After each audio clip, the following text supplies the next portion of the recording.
ఇక తెలంగాణకు సంబంధించి మరో కీలకమైన అంశం కేసీఆర్ వర్సెస్ కమిషన్. విద్యుత్ సమస్యలకు సంబంధించి, విద్యుత్ పవర్ పర్చేస్ ఒప్పందాలకు సంబంధించి అక్రమాలు జరిగాయంటూ దానికి తోడు యాదాద్రి భద్రాద్రి విద్యుత్ కేంద్రాల నిర్మాణానికి సంబంధించి నామినేషన్ పద్ధతిలో దీనికి సంబంధించి ముందుకు వెళ్ళడం అనేది కొంత అవకతవకలు జరిగాయి.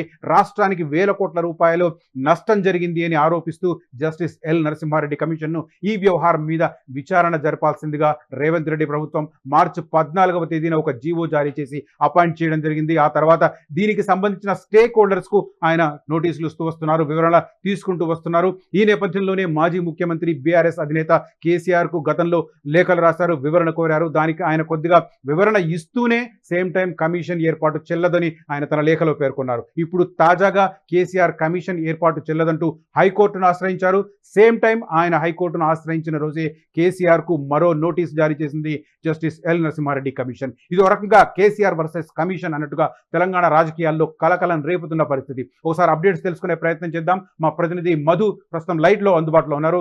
మధు, మీ దగ్గర ఎట్లాంటి అప్డేట్స్ ఉన్నాయి? ఓవరాల్ గా కేసీఆర్ వర్సెస్ కమిషన్ ఎలాంటి డెవలప్మెంట్స్ జరగబోతున్నాయి? ఎగ్జాక్ట్లీ మాజీ మంత్రి జగదీష్ రెడ్డికి సైతం నోటీసులు అందాయి. ఎందుకంటే ఛత్తీస్గఢ్, యాదాద్రి తర్వాత భద్రాద్రికి సంబంధించినటువంటి విద్యుత్ కొనుగోలుకు సంబంధించినటువంటి అంశంలో కావచ్చు, అక్కడ నిర్మాణం జరిగినటువంటి ప్రాజెక్టుల విషయంలో కావచ్చు, విద్యుత్ ప్రాజెక్టుల విషయంలో కావచ్చు, భారీగా అవకతవకలు జరిగాయి. ముఖ్యంగా ఛత్తీస్గఢ్ విద్యుత్ కొనుగోలు విషయంలో జరిగినటువంటి అవకతవకలకు సంబంధించినటువంటి విషయంలో వందల వేల కోట్ల నష్టం జరిగిన ప్రభుత్వానికి అప్పుడు వ్యవహరించినటువంటి తీరు వల్ల అనేటువంటిది కమిషన్ దీనిపైన ఎంక్వైరీ చేస్తా ఉంది. ఇప్పటికే గతంలో లేఖ రాశారు కేసీఆర్ కి దీనిపైన వివరణ ఇవ్వాలని. దానికి బదులుగా కేసీఆర్ 12 పేజీలకు సంబంధించిన వివరణాత్మకమైనటువంటి అంశాలను లేఖలో పొందుపరుస్తూ రాశారు. తెలంగాణ తర్వాత విద్యుత్ పరిస్థితి రాష్ట్రంలో ఎలా ఉందనేటువంటి అంశం కాదంటూ కూడా నరసింహారెడ్డిని అందులో కోట్ చేస్తూ లేఖ రాశారు. కాకపోతే ఈ కమిషన్ కి సంబంధించినటువంటి విషయంలో విద్యుత్ కొనుగోలు అంశం ఏదైతే ఉందో, విద్యుత్ సంబంధించినటువంటి చట్ట పరిధిలోనే బైపాస్ చేసి దీంట్లో ఎవరినో నిందితులు చేయాలనో ఇంకెవరినో కావాలని కార్నర్ చేయాలనేటువంటి ఉద్దేశంతో కావాలని వివరిస్తుంది. ఇది చట్టబద్ధత లేదు కమిషన్ అనేటువంటిది రీసెంట్ గా హైకోర్టు ఆశ్రయించారు, కమిషన్ హైకోర్టును ఆశ్రయించారు. దీంట్లో ఒక ప్రధానమైనటువంటి అంశం ఏంటంటే, ఎంక్వైరీ కంటే ముందుగానే మీడియా సమావేశం పెట్టి మీడియా సమావేశంలో ఈ అనేక అంశాలను ఏకపక్షంగా వ్యవహరించేలా వన్ వాయిస్ గా ఉండాల్సినటువంటి వీళ్ళు ప్రభుత్వ వాయిస్ గా రిఫ్లెక్ట్ చేస్తా ఉన్నారంటే, ప్రభుత్వం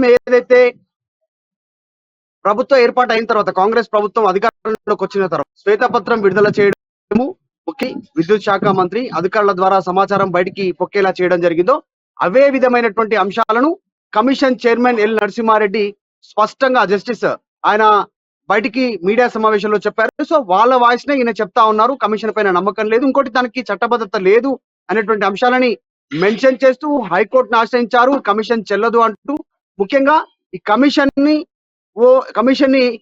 లీడ్ చేస్తున్నా ఉంటుంది నరసింహారెడ్డిని మార్చాలి అనేటువంటి ఒక చాలా స్పష్టంగా రైట్, నిష్పక్షపాతంగా జరగలేదు అనడానికి ప్రభుత్వ వాదన, ఆయన వాదన ఒక రకంగా ఉంది అనుకోవచ్చు. కానీ కమిషన్ ఏర్పాటు చెల్లదు అని చెప్పడానికి దేని ప్రాతిపదికగా చెల్లదు అని చెప్పి వాదిస్తున్నారు కేసీఆర్?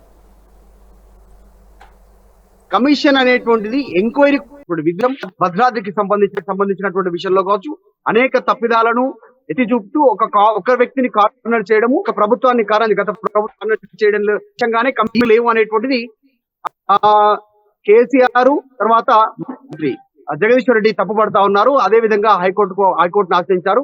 వీళ్ళు చెప్పేది ఏంటంటే ఎంక్వైరీ మాత్రమే చేయగలగాలి, ఎంక్వైరీ ఎలాంటి అధికారాలు లేవు అనేటువంటి చాలా స్పష్టంగా జస్టిస్ ఉన్నారు ఆశ్రయించారు. చూడాలి హైకోర్టు ఎలాంటి నిర్ణయం తీసుకుంటుందో. గతంలో ఉమ్మడి ఆంధ్రప్రదేశ్ గా ప్రస్తుతానికి మాత్రం దీనిపైన వీళ్ళు హైకోర్టును ఆశ్రయించారు. అసలైన తొలి వెలుగు. ఫాలో వాట్సాప్ @తొలి వెలుగు అఫీషియల్.